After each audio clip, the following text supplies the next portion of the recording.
Ça y est, un tournant historique dans l'industrialisation de la Guinée a été marqué ce mercredi 26 mars 2025 avec le démarrage effectif des travaux de construction de la raffinerie d'alumine de la société chinoise State Power Investment Corporation, SPIC.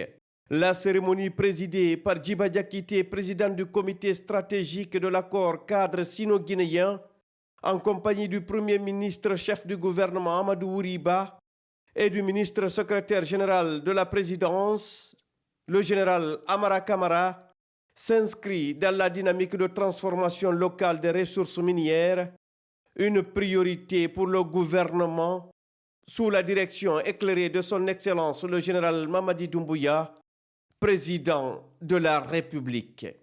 Ce projet de raffinerie, le premier depuis l'indépendance du pays, concrétise la volonté du chef de l'État de ne plus se limiter à l'exportation de matières premières brutes, notamment la bauxite, mais de développer une véritable industrie de transformation. Pour rappel, la première raffinerie d'alumine, celle de Fria, a été construite pendant la période coloniale et est entrée en production en 1960, soit 65 ans. Depuis la prise de responsabilité des forces de défense et de sécurité le 5 septembre 2021, le général Mamadi Doumbouya a insisté sur l'impératif de l'industrialisation afin d'accélérer le développement socio-économique durable et responsable du pays. Dans cette optique, le chef de l'État avait convoqué dès le 8 avril 2022 toutes les compagnies minières détenant des conventions de construction de raffineries afin de leur exiger un calendrier précis pour honorer leurs engagements. L'objectif est clair: faire de la Guinée un pôle industriel capable de transformer ses ressources sur place et de maximiser les bénéfices pour l'économie nationale. Le projet de raffinerie de SPIC à Boffa s'intègre dans le cadre de la vision Simandou 2040, un programme hautement stratégique pour le développement socio-économique de la Guinée pour les 15 prochaines années. Ce programme ambitionne de faire de la Guinée un acteur incontournable du marché des minerais transformés en Afrique et à l'international.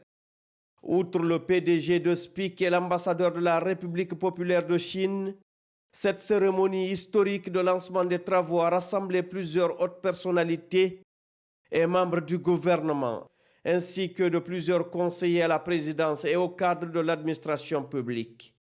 Leur présence témoigne de l'importance stratégique du projet pour l'économie guinéenne. Après avoir exprimé sa gratitude au chef de l'État, son Excellence le général Mamadi Doumbouya, pour la construction de cette raffinerie dans la préfecture de Boffa, le gouverneur de la région de Boké a réaffirmé l'engagement et le soutien indéfectible des populations locales envers les idéaux du chef de l'État. Au terme du diagnostic sur l'ampleur des exportations de la bauxite brute, son Excellence, Monsieur le Président de la République, chef de l'État, chef suprême des armées, dans un langage clair, a décliné sa vision. Dans le domaine de minier, notamment celle de promouvoir la transformation sur place des minéraux pour offrir aux Guinéens d'immenses opportunités d'emploi par la construction des raffineries. C'est pourquoi le démarrage des travaux de construction de la raffinerie d'alumine marque désormais une étape importante dans l'histoire de notre nation. La mise en œuvre de ce projet est le fruit de la coopération de longue date entre la Guinée et la Chine. La visite officielle du président de la République, son Excellence le général Mamadi Doumbouya en Chine en septembre 2024 et ses échanges avec son homologue chinois, son Excellence le président Xi Jinping, ont permis d'accélérer la réalisation de cet investissement structurant. Le président directeur général de SPIC et l'ambassadeur de la République populaire de Chine en Guinée ont quant à eux réaffirmé leur engagement à respecter l'accord cadre stratégique et la convention de base pour la réalisation de la raffinerie, tout en œuvrant pour le renforcement des relations bilatérales. Je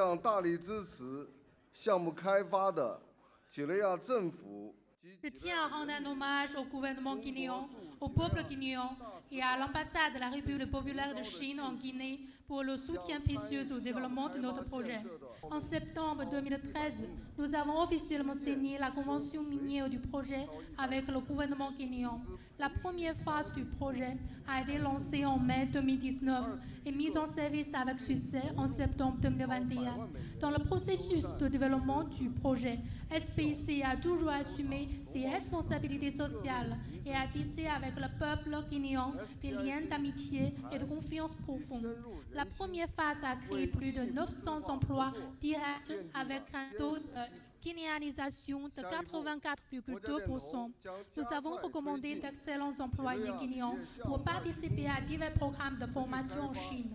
Afin de renforcer leurs compétences professionnelles, nous accordons une grande importance à la réinstallation des populations affectées en construisant des villages de réinstallation de haute qualité, offrant de meilleures conditions de vie aux communautés affectées. Ce projet sera inscrit dans l'histoire des relations de coopération entre nos deux pays. L'amitié entre la Chine et la Guinée remonte loin dans l'histoire. La Guinée fut le premier pays d'Afrique subsaharienne à établir des relations diplomatiques avec la Chine. Durant les 66 ans écoulés, la confiance mutuelle, le soutien réciproque ont toujours été au cœur de nos relations. Ces dernières années, grâce à la coopération dans le cadre de l'initiative La Ceinture et la Route et du Forum sur la coopération sino-africaine, la coopération entre la Chine et la Guinée a connu un formidable essor. À l'heure actuelle, les grands projets comme le Simandou, le nouveau siège de l'Assemblée nationale et le barrage Amaria sont en construction. Et de nouveaux projets sont en préparation. En septembre dernier, le sommet de Beijing du FOCAC s'est tenu avec succès, au cours duquel Son Excellence, Monsieur le Président Mamadi Doumbouya, a eu un entretien fructueux avec Son Excellence, Monsieur le Président Xi Jinping. Les deux chefs d'État ont dégagé un consensus important sur les perspectives prometteuses de la coopération sino-guinéenne. La Chine travaillera en synergie avec la Guinée pour la mise en œuvre des acquis du sommet de Beijing en soutenant la Guinée dans ses efforts pour accélérer l'industrialisation et la diversification économique à partir de ses riches ressources naturelles et accompagnant la Guinée dans la réalisation de la vision Simandou 2040 afin d'apporter des bénéfices tangibles à la population. Selon les termes de la convention signée avec SPIC en décembre 2024, la raffinerie aura une capacité annuelle de 1,2 million de tonnes d'alumine et nécessitera un investissement d'environ 1 milliard de dollars. Elle comprendra une centrale thermique de 250 MW dont 100 MW seront connectés au réseau national, un quai d'expédition de 35 000 tonnes pour faciliter les exportations, des infrastructures auxiliaires et un système énergétique dédié. Au-delà de l'impact industriel, le projet va générer 600 emplois directs et plusieurs emplois d'opportunités indirectes. Il va favoriser également le transfert de compétences et de technologies à travers la formation d'une main-d'œuvre locale qualifiée en contribuant à l'augmentation des recettes fiscales de l'État. Son Excellence, Monsieur le Président de la République, le général Mamadi Doumbouya est en train d'écrire une nouvelle page de l'histoire économique de notre pays qui ne se limite pas seulement au projet Simandou, car c'est la renaissance politique, économique et sociale de notre pays qui est en marche. Depuis l'avènement au pouvoir du CNRD le 5 septembre 2021, d'importantes réformes ont été mises en œuvre dans le secteur minier sous le leadership de son Excellence le général Mamadi Doumbouya, chef de l'État. Ces réformes ont fait de la Guinée un acteur de l'industrie de la bauxite, d'alumine et d'aluminium, à cause de son impact sur le cours mondial du métal blanc. Pour illustrer cela, un tiers de la production mondiale d'aluminium, soit environ 25 millions de tonnes sur 70 millions de tonnes produites en 2023, proviennent de la bauxite guinéenne. Je me réjouis de constater que le démarrage des travaux de construction de cette raffinerie se fait conformément au chronogramme prévu dans l'accord de mise en œuvre signé entre SPIC et le gouvernement guinéen à travers le comité stratégique sino-guinéen en décembre 2024. Le site de la raffinerie est situé dans la zone industrielle de Cap-Verga, Bel Air, dimensionné sur une superficie de 33 hectares. Le procédé technologique de production d'alumine sera celui de Bayer. Le président de l'accord cadre sino-guinéen Djiba Diakité, également président du comité stratégique du projet Simandou, a souligné la détermination du chef de l'État à poursuivre les réformes structurelles dans le secteur minier. Il a rappelé que ce projet s'inscrit dans la vision stratégique du chef de l'État, Simandou 2040, qui fait de la transformation locale des matières premières une priorité nationale. Ce 26 mars 2025 marque une journée exceptionnellement historique pour notre pays. À double titre, nous rendons hommage à notre père fondateur, un artisan de l'indépendance de notre pays, son Excellence, le feu président Ahmed Sékou Touré, que son âme repose en paix. Nous assistons aujourd'hui également au lancement des travaux de construction de la première raffinerie d'alumine complètement en ligne avec la vision du chef de l'État, son Excellence général Mamadi Doumbouya. Une vision hautement stratégique de développement socio-économique de la Guinée pour les 15 prochaines années à travers le pilier 3, infrastructure, transport et technologie du programme Simandou 2040 de la République de Guinée indépendante et souveraine. La présente cérémonie qui nous réunit aujourd'hui représente une avancée majeure dans la marche vers l'industrialisation de notre pays. Grâce à la détermination, à la volonté, à la clairvoyance, au leadership fort de son Excellence, le général Mamadi Doumbouya. Transformer sur place la bauxite en alumine, ici à Bofa, oui, c'est possible. Dès le 8 avril 2022, le chef de l'État avait invité et rappelé toutes les entreprises minières opérant en Guinée leurs obligations de construction de raffineries, conformément à leur convention de base. Les entreprises qui ont tous l'obligation de construire leurs raffineries en Guinée n'ont plus d'excuses, doivent se conformer au Code minier de la République de Guinée et se conformer à leurs conventions signées. L'exécution de l'obligation reste un impératif pour la transformation sur place de notre matière première afin de créer les conditions de développement d'un corridor de prospérité. C'est dans ce cadre que, le 14 décembre 2024, la République de Guinée, avec le comité stratégique de Simandou, accompagné également des membres de l'accord cadre stratégique sino-guinéen, nous avons signé avec la société State Power Investment Corporation, SPIC, un accord de mise en œuvre portant sur la réalisation d'une usine d'alumine pour matérialiser la vision du chef de l'État, son Excellence, le général Mamadi Doumbouya. Une vision très claire de diversifier l'économie et accroître la chaîne de valeur ajoutée à partir des ressources naturelles du pays. C'est l'occasion pour nous de rappeler à toutes les entreprises minières que le processus de transformation des matières premières sur place devient incontournable en République de Guinée.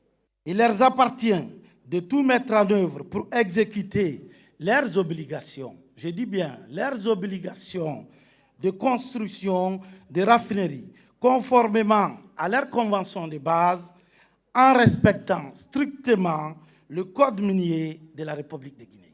Sous la clairvoyance du président de la République, le général Mamadi Doumbouya, l'État prendra toutes ses responsabilités pour faciliter la mise en œuvre des raffineries en République de Guinée. Construire la raffinerie en République de Guinée n'est pas une fatalité. Je pense qu'aujourd'hui en est une illustration éloquente prouvée par l'entreprise State Power Investment Corporation, SPIC, grâce à la coopération entre la République populaire de Chine et la République de Guinée. Le président du comité stratégique de l'accord cadre sino-guinéen Djiba Diakité a par ailleurs mis en avant le contenu local qui tient à cœur le chef de l'État. Le respect du contenu local, cher au chef de l'État, est également un impératif clé dans les documents contractuels signés par l'entreprise PIC. Non seulement dans la phase de construction, mais dans la phase d'exploitation. Et pour l'État guinéen, c'est très clair. Le contenu local, c'est 3 objectifs clés, simples. C'est donner du travail aux Guinéens, c'est-à-dire du travail de top management, c'est-à-dire de l'équipe dirigeante, jusqu'aux ouvriers. Priorité donnée aux Guinéens. C'est ça le contenu local. C'est de donner des opportunités de business, des opportunités des affaires aux entreprises à capitaux guinéens. C'est-à-dire que les dividendes tombent dans la poche des Guinéens. La formation des Guinéens pour anticiper le transfert des compétences et des technologies sont essentiellement les 3 objectifs clés du contenu local, conformément à la vision du chef de l'État. Le lancement de la construction de cette raffinerie représente une étape majeure vers l'industrialisation de la Guinée. Il marque le début d'une nouvelle ère où la transformation locale des ressources naturelles devient une réalité avec des retombées positives pour l'économie et les populations. Avec ce projet phare, la Guinée pose un jalon décisif vers son émergence industrielle tout en consolidant son partenariat stratégique avec la Chine. La mise en service de cette raffinerie d'alumine dès juin 2028 contribuera sans aucun doute à renforcer l'indépendance économique du pays et à asseoir sa position sur le marché international des minerais transformés grâce à la ferme volonté du président de la République, son Excellence, le général Mamadi Doumbouya.